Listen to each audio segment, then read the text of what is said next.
వాక్యంలోనికి వెళ్ళిపోదాం. పోయిన వారం నేను ఒక వర్తమానం ప్రారంభించి అది కొద్ది చెప్పి మిగిలినటువంటి వాక్యాన్ని ఈ వారం చెప్తాను అని చెప్పాను. ఏమిటా వాక్యము అనంటే మాసిదోనియా సంఘం గురించి. చెప్పండి, దేని గురించి? మాసిదోనియా సంఘం. మాసిదోనియా సంఘం గురించి ఎవరు చెప్తున్నారు? ఈ మాసిదోనియా సంఘం గురించి అపోస్తలుడైన పౌలు గారు. పౌలు గారు అంటే ఆషామాషి కాదు, గొప్ప దైవజనుడు, గొప్ప అభిషేకం కలిగినటువంటి అపోస్తలుడు. హల్లెలూయా! ఆ దైవజనుడు, ఆ అపోస్తలుడు మాట్లాడుతూ ఉన్నాడు మాసిదోనియా సంఘం గురించి. ఎక్కడ మాట్లాడుతున్నాడు అనంటే కొరింథీ అనేటువంటి పట్టణంలో, కొరింథీలో ఏర్పరచబడిన సంఘములో. కొరింథీ అనే పట్టణం చాలా టాప్ మోస్ట్ పట్టణం, చాలా పెద్ద ఊరు. వర్తకములు, వ్యాపారములు చాలా ఎక్కువ జరిగే ప్లేస్ అన్నమాట కొరింథీ. హల్లెలూయా! ఆ కొరింథీ పట్టణములో కట్టబడిన సంఘం, కట్టబడినటువంటి సంఘములో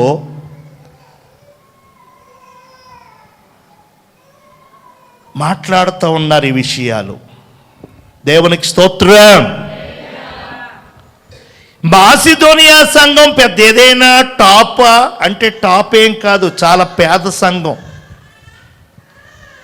సరైనటువంటి కప్పు కూడా లేదు. హల్లెలూయా! టాప్ మోస్ట్ సంఘములో ఉండి కొరింథీ అనేటువంటి అద్భుతమైన సంఘములో ప్రసంగం చెబుతూ ఒక బలహీన సంఘం, పేద సంఘం, ఒక చిన్ని సంఘం గురించి ఎత్తుకొస్తున్నారు ఈయన. దేవునికి స్తోత్రం. దాని గురించి ప్రస్తావించటానికి మాసిదోనియా సంఘములో కొన్ని విశిష్టతలు ఉన్నాయి, స్పెషాలిటీస్ ఉన్నాయి, కొన్ని ప్రత్యేకతలు ఉన్నాయి. హల్లెలూయా! ఇంత గొప్ప సంఘములో ఆ దీన సంఘం, ఆ బలహీన సంఘం, ఆ చిన్ని సంఘం గురించి మాట్లాడుతూ ఉన్నారు. హల్లెలూయా! సంఘం అంటే అలా ఉండాలి, సంఘం అంటే అది పద్ధతి, సంఘం అంటే అట్లా, సంఘం అంటే ఎట్లా అని ఇక్కడ నిలబడి ఇంకో సంఘం గురించి మాట్లాడుతున్నారు. అందరూ ఆశ్చర్యపడుతున్నారు. దేవునికి స్తోత్రం. నేను చాలాసార్లు చెప్తాను, మరలా చెప్తున్నానండి, సంఘం అంటే పెద్ద పెద్ద బిల్డింగులు కాదు. సంఘం అంటే సౌండ్ సిస్టములు, కుర్చీలు, సంగీతాలు. సంఘం అంటే పెద్ద పెద్ద ఎల్ఈడి వాల్స్. సంఘం అంటే ఇంకేదో క్వైర్ పార్టీ, ఇంకేదో కమిటీ కాదండి. హల్లెలూయా! సంఘము అంటే రక్షించబడిన విశ్వాసుల సమూహము. ఇద్దరున్నా చాలు, అది సంఘమే. 10 మంది ఉన్నా చాలు, అది సంఘమే. 100 మంది ఉన్నా, 1000 మంది ఉన్నా, 1,00,000 మంది ఉన్నా సరే అది సంఘమే. క్రీస్తు రక్తములో కడగబడిన వారు కూడుకునే స్థలం. అది ఇల్లైనా, వాకిలైనా, తోటైనా, పెరటైనా, బిల్డింగ్ అయినా, గోపురమైనా, ఏదైనా సరే. దేవునికి స్తోత్రం. గొప్ప సంఘము, పెద్ద సంఘము, చాలా సూపర్ సంఘము అని పిలిపించుకుంటా ఉన్నారు ఇప్పుడు కొన్ని సంఘాలు. గొప్ప సంఘము, పెద్ద సంఘము, టాప్ మోస్ట్ అని లెక్కలు ఎలా కడుతున్నారంటే జనాలను బట్టి, ఆ ప్లేస్ని బట్టి, విస్తీర్ణం బట్టి, ఆ ప్లేస్లో పట్టే ప్రజలను బట్టి పెద్ద సంఘము, విశాలమైన సంఘము, సూపర్ సంఘము అని లెక్కలు కడుతున్నారు. కానీ బైబిల్కి అది చాలా దూరంగా ఉంది. పెద్ద సంఘము, గొప్ప సంఘం అంటే మందిని బట్టి కాదు. వచ్చిన 10 మంది అయినా సరే, ఉన్న 20 మంది అయినా సరే, ఆత్మీయతలో ఎలా ఉన్నారు, ఆత్మీయతలో ఏ స్థాయిలో ఉన్నారు అనేది కొలుచుకుని అప్పుడు మాట్లాడాలి. జనం అంటారా, ఒకప్పుడు ఇసుకేస్తే రాలనంతగా వచ్చేవారు ఇక్కడికి శుక్రవారం. ఇప్పుడు ఏమండి, పెద్ద పెద్ద రాళ్ళు వేసిన క్వింట రాళ్ళు ఖాళీగానే. దేవునికి స్తోత్రం. జనం వస్తారు, మానేస్తారు. ఏమండి, చూడ్డానికి వాడుకోవడానికి వస్తువులు ఉంటాయి, ఉండకపోతాయి. ఇంకోటి ఉండొచ్చు, ఉండకపోవచ్చు. మనం లెక్క పెట్టాల్సింది మనము కలిగి ఉన్న ఆత్మీయ స్థితిని బట్టే మనము గొప్ప సంఘమా లేదా తక్కువ సంఘమా అనేది మనం లెక్క పెట్టుకోవాలి. దీన్ని ఎవరు లెక్కలోకి, పరిగణలోకి తీసుకోవట్లేదు. అందరూ కూడా కట్టడము, జనము, ఆ లోపల ఉన్నటువంటి ఎక్విప్మెంట్ని బట్టి లెక్కలు కడతా ఉన్నారు. దేవునికి స్తోత్రం. పౌలయ్య గారు పెద్ద సంఘములో నిలబడ్డారు. నిలబడి వీరిని పొగడటం లేదు, సూపర్గా ఉంది మీ చర్చి, సూపర్గా ఉంది మీ సౌండ్ సిస్టమ్, పాటలు బాగా పాడుతున్నారు, బైబిల్ బాగా చదువుతున్నారు అని ఇక్కడున్న వారిని గురించి మాట్లాడటం లేదు. ఎక్కడో ఉన్న మాసిదోనియా సంఘం గురించి మాట్లాడుతున్నారు. సంఘం అంటే అదండి, సంఘం అంటే అట్లా ఉండాలి, సంఘస్థులంటే అలా చెయ్యాలి అని వీరికి నేర్పుతున్నారు, కొరింథీలో ఉన్నటువంటి దేవుని సంఘానికి. ఈరోజు కూడా, మొన్న కూడా మనం నేర్చుకున్నాం, ఈరోజు కూడా మరలా మొన్న నేర్చుకున్నది, మిగిలినటువంటి విషయాలు కూడా ఈరోజు నేర్చుకుందాం. దేవునికి స్తోత్రం. ఈ ప్రసంగ టైటిల్ ఏంటంటే మాసిదోనియా సంఘ విశిష్టతలు. చెప్పండి, మాసిదోనియా సంఘ విశిష్టతలు. 2వ కొరింథీయులకు రాసిన పత్రిక 8వ అధ్యాయము 1 నుంచి 7 వచనాల వరకు వాక్య భాగం చదవండమ్మా. సహోదరులారా, మాసిదోనియా సంఘములకు అనుగ్రహింపబడి ఉన్న దేవుని కృపను గూర్చి నీకు తెలియజేయుచున్నాము. ఒక్కసారి ఆగు తల్లి. ఇక్కడ ఏమని మాట్లాడుతున్నారండి పౌలయ్య గారు? సహోదరులారా.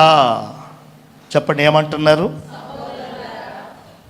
హల్లెలూయా. ఆ పిలుపులో ఎంత ప్రేమ, ఎంత గౌరవం. నిజానికి కొరింథీలో ఆ సంఘం ఏర్పడింది అంటే పౌలు గారి పరిచర్య, పౌలు గారి ప్రార్థన, పౌలు గారి ప్రయాస, పౌలు గారి కష్టం వల్ల వాళ్ళందరూ కూడా రక్షణలోనికి వచ్చారు, దేవుని సంఘముగా మందిరముగా ఏర్పడ్డారు. పౌలు గారి యొక్క ఆత్మీయ పిల్లలు వారు.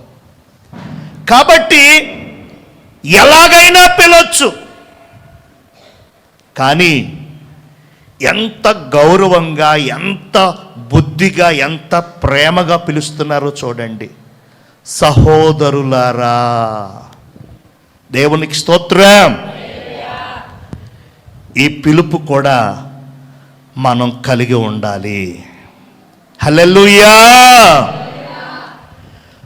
కులం ఏదైనా అవ్వచ్చు, మతం ఏదైనా అవ్వచ్చు, స్థితిగతులు ఏమైనా అవ్వచ్చు, మీరు యేసుక్రీస్తును విశ్వసించాక, యేసుక్రీస్తు ప్రభుల వారి రక్తములో కడగబడ్డాక, ఒకే నామమున బాప్తిస్మం తీసుకుని, ఒకే పరిశుద్ధ గ్రంథాన్ని చేతపట్టి సంఘములో చేర్చబడిన మీరు, సంఘములో చేర్చబడిన మనమందరము కూడా సమానమే. భేదాలు ఇక్కడ ఉండకూడదు. మనందరం ఒక్కటే. నన్ను కడిగింది ఆ రక్తమే, మిమ్మల్ని కడిగింది ఆ రక్తమే. నాకు పునర్జన్మనిచ్చింది ఆ నామమే, మీకిచ్చింది ఆ నామమే.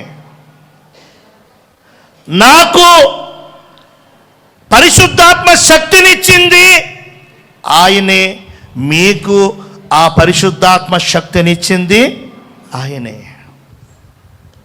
నీతిమంతులుగా చేసింది నన్ను ఆయనే, మిమ్మల్ని ఆయనే. ముందు వెనక అవ్వచ్చు, కానీ అందరము ఒకటే. దేవునికి స్తోత్రం. పెద్ద చిన్న, ముందు వెనక అంతే. హల్లెలూయా. ఇప్పుడు ఈ మందిరాలు, సంఘాలు ఎలా ఉన్నాయి అనంటే ఈ కులగజ్జి పోవటం లేదు. ఏమండి, ఈ సమాజములో భేదాలు, సమాజములో అందరూ కలిగి ఉన్నటువంటి ఆ మాట తీరు పోవటం లేదు, మారటం లేదు. చాలా బాధాకరం. మేము, మీరు, మా వాళ్ళు, మీ వాళ్ళు చాలా ఎక్కువైపోతుందండి. దేవునికి స్తోత్రం. విలియం కేరీ గారిని అమెరికాలో ఉన్నటువంటి ఒక పెద్ద మెథడిస్ట్ సంఘం ప్రసంగం చెప్పడానికి పిలిచారట. విలియం కేరీ గారు అద్భుతమైన ప్రసంగికులు. అయితే ఆయన్ని ద్వేషించే ఒక వ్యక్తి కమిటీలో ఉన్నాడు. ఆయనంటే పడని ఒక వ్యక్తి ఆ సంఘ కమిటీలో ఉన్నాడు. అతనే ఆ రోజు లీడ్ చేసేది, నడిపించేది కార్యక్రమాన్ని. ఇప్పుడు పాటలు పాడతారు, ఇప్పుడు ప్రార్థన అని చెప్తారు కదా, అది నడిపించేది, అధ్యక్షత. అన్నీ అయిపోయాక ఇప్పుడు వాక్యానికి సమయం. దేవునికి స్తోత్రం. వాక్యానికి సమయం. ఇప్పుడు ఆయన వాక్యం చెప్పడానికి వచ్చిన దైవజనుణ్ణి చూసి ఆయనంటే పడక, ఆయనంటే నచ్చక విలియం కేరీ గారంటే సభ ముందు ఆ పెద్ద సంఘములో మైక్ పట్టుకుని, ఇప్పుడు చెప్పులు కుట్టుకునే వృత్తి కలిగినటువంటి విలియం కేరీ వచ్చి వాక్యం చెప్తారు అన్నారట. దేవునికి స్తోత్రం. హల్లెలూయా. చెప్పులు కుట్టుకునే వృత్తి కలిగిన విలియం కేరీ ఇప్పుడు వాక్యం చెప్తాడు అన్నారట. అది కులాన్ని కించపరిచినట్లో, అతని స్థితిని చూపెట్టాలనో, ఎంత బలహీనుడో ఎలాంటోడో చూపెట్టాలనో, అతను అవమానపరచాలనో చూడండి ఎంత జరిగిందో. ఆయన వచ్చి నిలబడి ఏమీ బాధపడలేదట. చాలా గౌరవంగా నన్ను గుర్తించి, నా వృత్తిని నేను ఎంత బలహీనున్నో గుర్తించి, నా స్థాయిని గుర్తించి, ఇంత అట్టడుగు, ఇంత బలహీనుండని తెలుసు కూడా నన్ను పిలిచి ఇటువంటి గొప్ప అవకాశం కలగజేసిన దేవుని ప్రజలైన మీ అందరికీ వందనాలని చెప్పాడట. దేవునికి స్తోత్రం. అప్పటికే విలియం కేరీ గారు గొప్ప ప్రసంగికుడిగా పేరు తెచ్చేసుకున్నారు. అప్పటికే విలియం కేరీ గారు అంటే జనాలు ఎగపడుతున్నారు. అయినా సరే అస్సలు బాధపడలేదట. హల్లెలూయా. కాబట్టి కొంతమంది సంఘంలో ఉంటూనే ఆ పొరపచ్చులు చూపిస్తూ ఉంటారు. మీరు బాధపడకండి. నన్ను ఇలా అన్నారు, నన్ను ఇలా చూశారు, నన్ను ఇలాగ గేలు చేశారు, నన్ను పక్కనెట్టేశారు అని మీరు ఫీల్ అవ్వద్దండి. వాళ్ళు అలా చూసినా సరే యేసయ్య అలా చూసే దేవుడు కాదు. వాళ్ళ సంగతి ఆయన చూసుకుంటాడు. దేవునికి స్తోత్రం. మనందరం ఒక్కటే. చెప్పండి, మనందరము ఒక్కటే. మనందరం సహోదరులము. మనందరం కూడా అన్నలం, తమ్ముళ్ళం, అక్కలం, చెల్లెళ్ళం. మందిరములో మన పిలుపు ఇదే. నేను చాలాసార్లు చెప్తాను, మరలా చెప్తున్నాను. వయసులో చిన్నైనా తమ్ముడు అనండి, చెల్లి అనండి. వయసులో పెద్ద అయితే అక్క అనండి, అన్న అనండి. అంతే. సంఘంలో మన పిలుపు ఇదే. లేదా ఇంకా పెద్దోళ్ళు అయితే మామగారు, తాతగారు, ఇంకంతవరకే. దేవునికి స్తోత్రం. ఇప్పుడు స్త్రీలని అక్క అన్నాం కదా అని స్త్రీల భర్తలని బావ అనకూడదు. ఇక్కడ అన్నయ్య అన్నామని అన్నయ్య భార్యని వదినమ్మ అనకూడదు. ఇక్కడ అనకూడదు. మీకు సొంత రక్త సంబంధం ఉంటేనే, సొంత బంధువుల మీరు రక్త సంబంధికుల ఇక్కడ పిలుచుకోండి అలా, అంతే. అంతేగాని బంధువులు కాదు, చుట్టాలు కాదు, పట్టాలు కాదు, ఏమీ కాదు. కానీ అన్నయ్య వదిన, అక్కా బావ, తమ్ముడు మరదలో, బాబాయి పిన్ని, లేనిపోని వరుసలన్నీ కలిపేసి మనందరం కూడా సహోదరులము. దేవునికి స్తోత్రం. మొన్న మధ్య ఎక్కడికో వెళ్ళాను. ఆవిడికి ఒక 60 సంవత్సరాలు ఉంటాయి. నేనేమన్నానంటే అమ్మ అన్నాను. జస్ట్ అమ్మ అన్నాను. వెంటనే ఆవిడ ఇంకొకరితో అంటుందంట, పాస్టర్ గారు ఏంటి నన్ను అమ్మగారు అంటున్నారు, నేను పాస్టర్ గారి కంటే చిన్నే అన్నదంట. దేవునికి స్తోత్రం. పాస్టర్ గారి కంటే చిన్న ఏంటి అలా పిలుస్తున్నారు నన్ను, అమ్మ అంటున్నారు ఏంటి, నేను పాస్టర్ గారి చెల్లి లాంటిదాన్ని అన్నారంట. ఇంకా వెంటనే చెప్పారు. అప్పటి నుంచి ఇంకా ధైర్యంగా చెల్లి అంటున్నాను. ఆవిడేమో 60, నేనేమో. దేవునికి స్తోత్రం. కొంతమందికి ఆ పిలుపులు నచ్చవు. వయసు పెద్దగా ఉన్నా సరే చెల్లి అనాలి, మంచిదే. అలాగానండి, ఏం కాదు. హల్లెలూయా. మనందరి పిలుపుల్లో ఒక ప్రేమ ఉండాలండి. అది నేను చెప్పేది. ఇక్కడ చూడండి ఎంత చక్కగా సహోదరులారా అంటున్నాడు. నా పిల్లలారా, నా బిడ్డలారా, చెప్తున్నాను వినండి అని ఏదైనా అనొచ్చు పౌలు గారు. అలాగనక సహోదరులారా. దేవునికి స్తోత్రం. మందిరములో అటువంటి మంచి ప్రేమ పిలుపులు మనం కలిగి ఉండాలి. ఏమండి, పరిశుద్ధమైన సంబంధం కలిగి ఉండాలి. ఒక చక్కని ఆ ప్రేమ తత్వాన్ని మనం కలిగి ఉండాలి తప్ప లేనిపోని మాయ ప్రేమలు, ఏమండి, భయంకరమైనటువంటి విభేదాలు మనం చర్చిలో పెట్టకూడదు. అలాంటి దానికి మనం తావివ్వకూడదు. అది దేవునికి, పరిశుద్ధాత్మునికి చాలా దుఃఖము కలగజేసే పని. దేవునికి స్తోత్రం.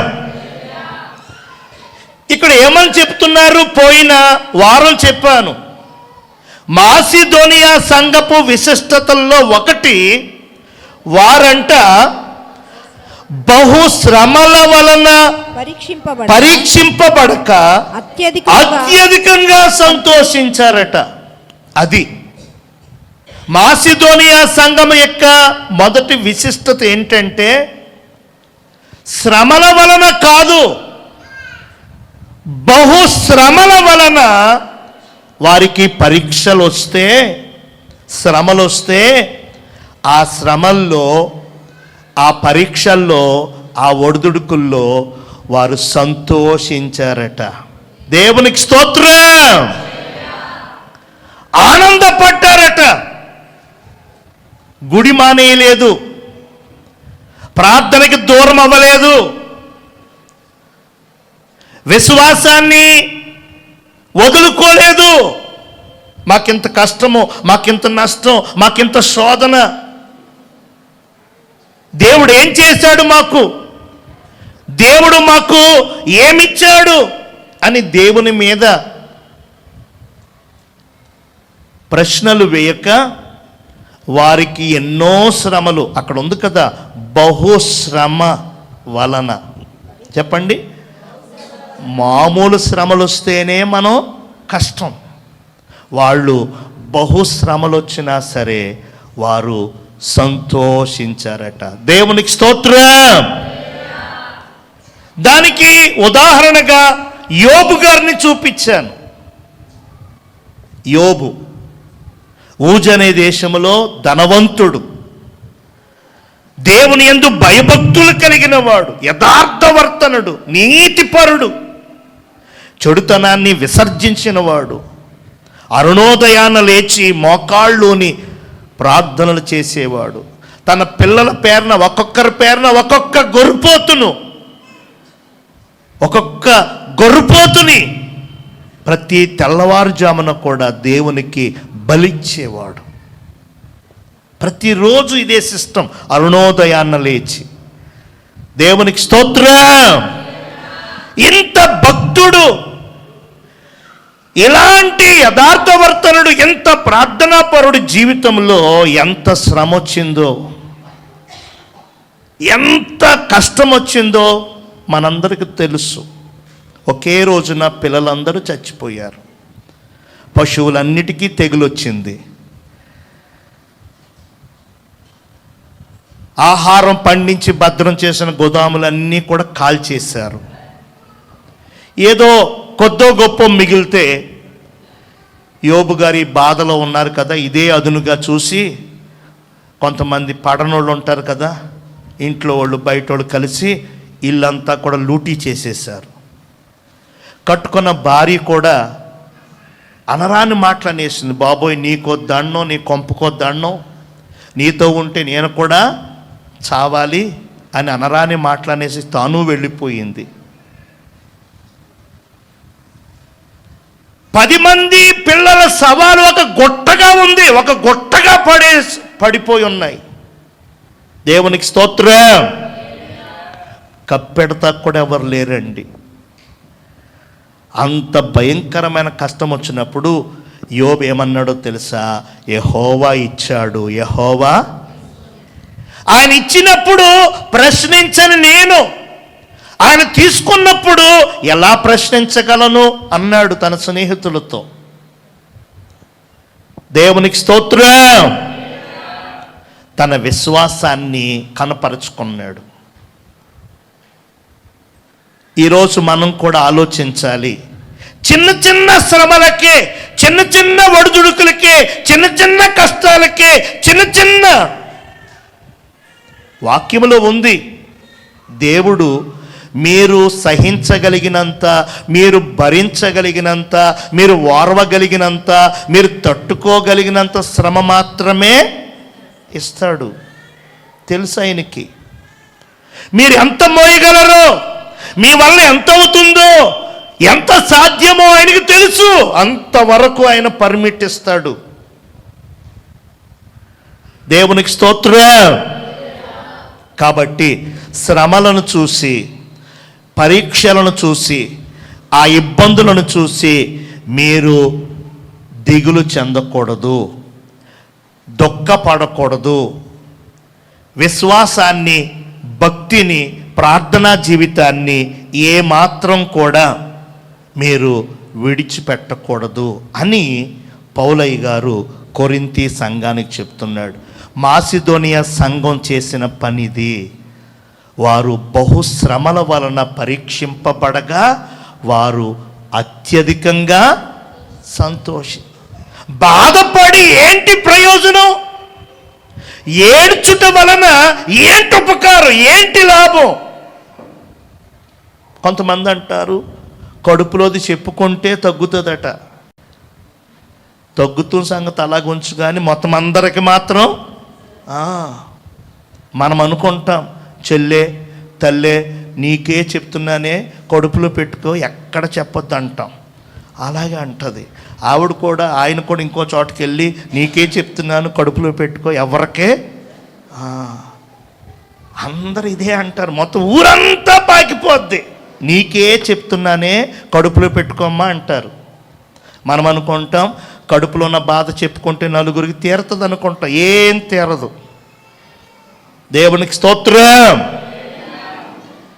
కన్నీరు కార్చిన, దుఃఖపడిన, ఇంకోటి చేసిన దాని వలన లాభము లేదు. హల్లెలూయా. ఒకటే నమ్మకం, ఆయన సెలవు లేకుండా, ఆయన అనుమతించకుండా ఇది నా దగ్గరికి రాదు. ఇది వచ్చిందంటే ఆయన అనుమతి ఇచ్చాడు. ఇది నేను పొందుకున్నానంటే ఆయన అనుమతి ఇచ్చాడు. ఇదొక్కటే మీరు చూడాల్సింది. ఇంకొకటి ఏమీ చూడొద్దు అసలు. దేవునికి స్తోత్రం. హల్లెలూయా. మాసిదోనియా సంఘపు మొదటి విశిష్టత, మొదటి మంచి లక్షణం ఏంటంటే బహుశ్రమలు వచ్చినా సరే వారు సంతోషంగా ఉన్నారట.